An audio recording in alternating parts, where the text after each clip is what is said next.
Fala, nação, vamos para mais um vídeo aqui. Tá difícil contratar o centroavante, um matador pro Vitória. E o presidente tem que entrar na cabeça dele que gol custa caro, meu amigo. Gol é muito caro.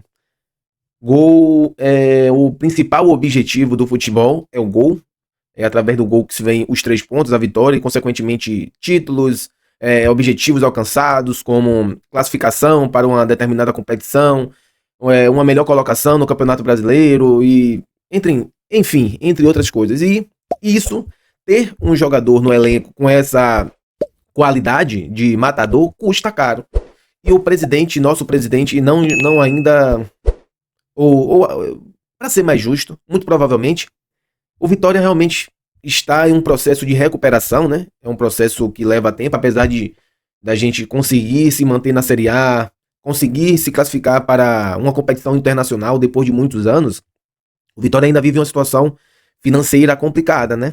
O presidente tem feito um bom trabalho, a gente não pode negar, porém, o dinheiro não cai do céu e um time como o Vitória, que estava à beira do colapso, né, à beira da falência mesmo, com dívidas chegando em 500 milhões de reais, devendo funcionários, devendo funcionários do clube básico, né, que é aquele funcionário da limpeza, funcionário né, que faz o básico ali do clube, não falo nem os jogadores em si, e o Vitória estava com dívida com esses funcionários, quando o Fábio Mota assumiu a presidência. Hoje o Vitória está um clube organizado, não sanado, falando das dívidas, mas a verdade é que o Vitória não tem condições de fazer grandes investimentos para contratar um centroavante.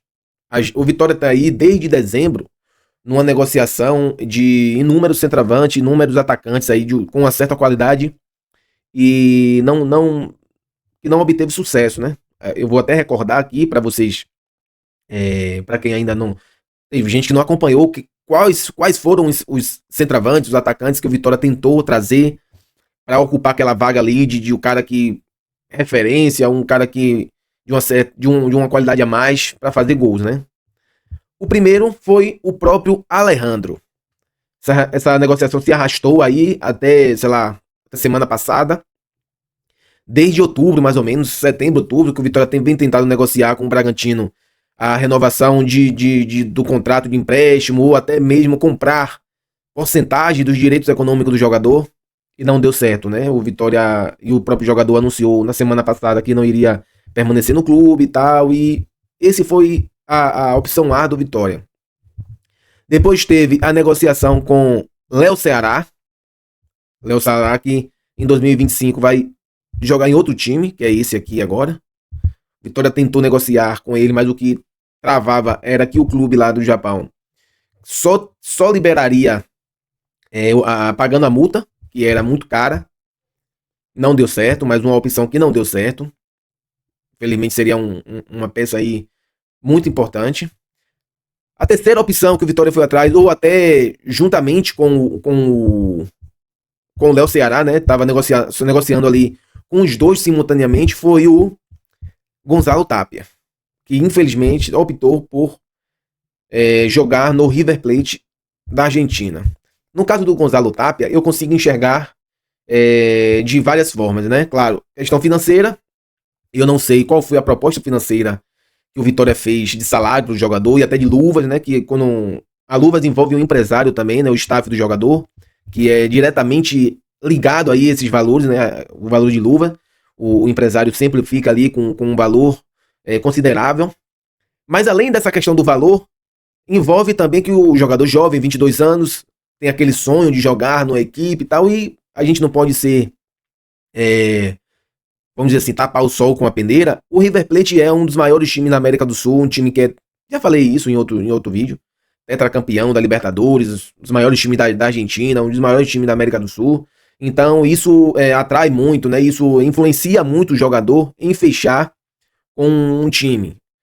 Talvez até a proposta do Vitória seja até financeiramente melhor, eu não sei, eu tô só supondo aqui, mas essa questão do time ser o River Plate, eu acho que se fosse em qualquer um outro time da Argentina, como assim, por exemplo, se fosse um Lanús, se fosse um Racing, se fosse sei lá, um Defensa e Justiça, um Estudiantes, talvez o Vitória até conseguisse levar, né?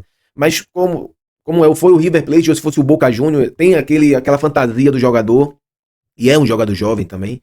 Eu acho que nesse caso aí, a questão financeira talvez não tenha sido um principal fator. Mas o fato é que o Vitória não conseguiu mais um jogador, não deu certo. Vamos aí para 3, né?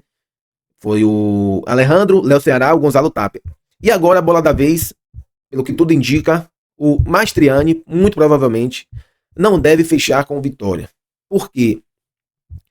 O jogador já tinha negociado com o Vitória já tinha negociado com o jogador, já estava tudo acertado entre Vitória e o jogador, né? Questão base salarial e tal. Só que o Atlético Paranaense, que tem os direitos econômicos do jogador, deu para trás. Eu acredito que seja muito por conta da pressão da torcida. Eu andei acompanhando alguns canais lá dos setoristas do Atlético Paranaense, que são setoristas e torcedores também.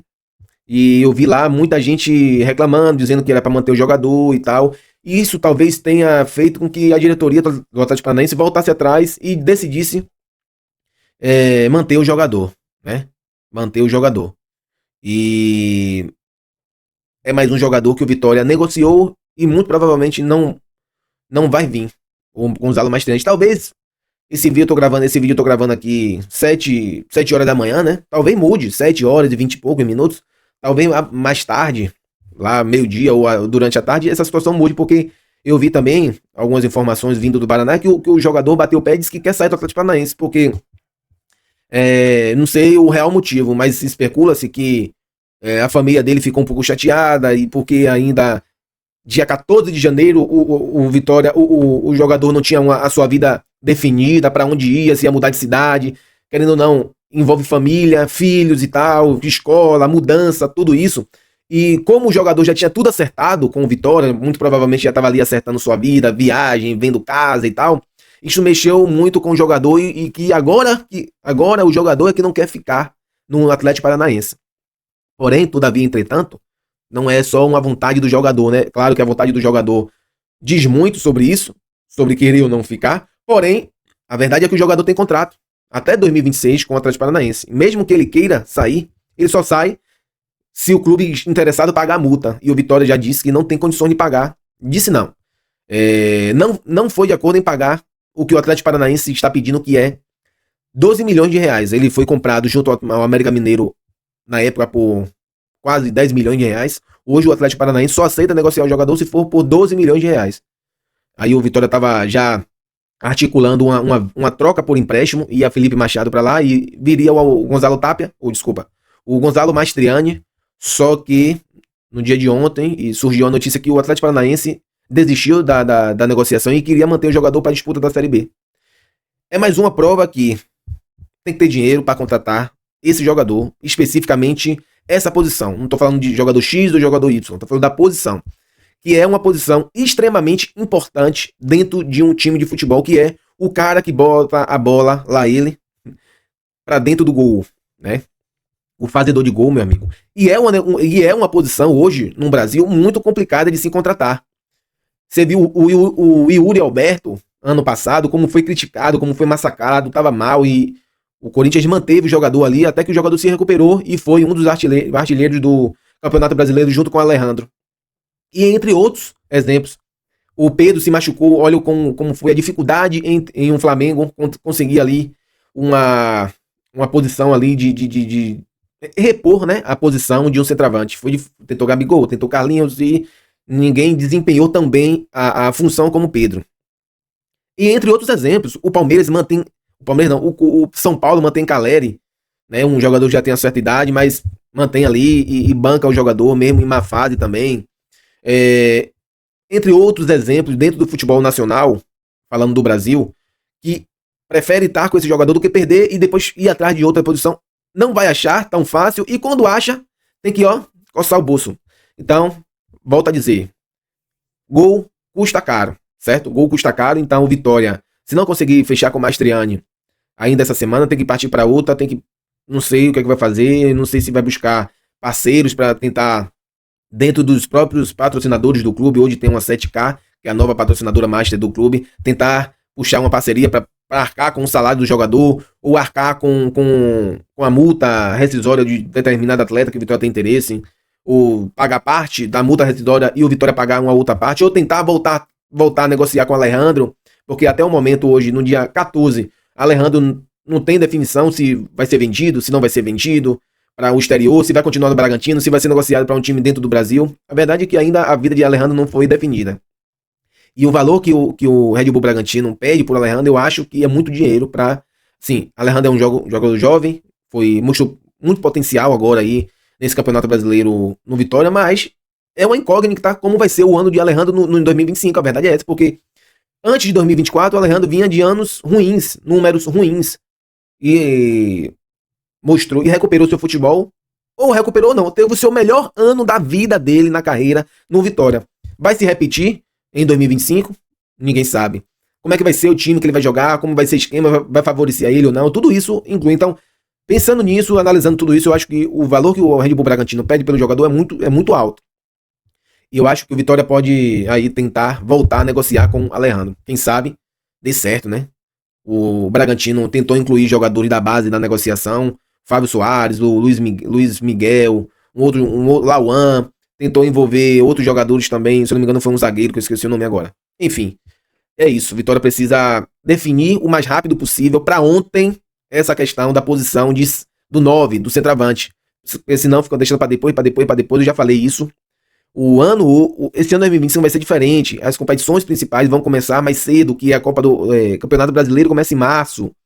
Menos de 3 meses do ano já começa o Campeonato Brasileiro. Dia 29 de março começa o Campeonato Brasileiro.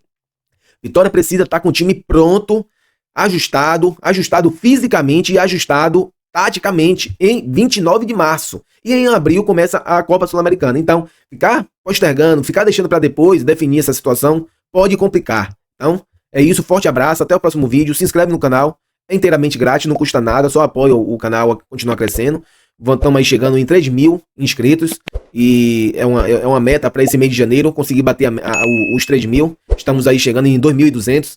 Peço que vocês apoiem o canal, por favor, não custa nada de graça.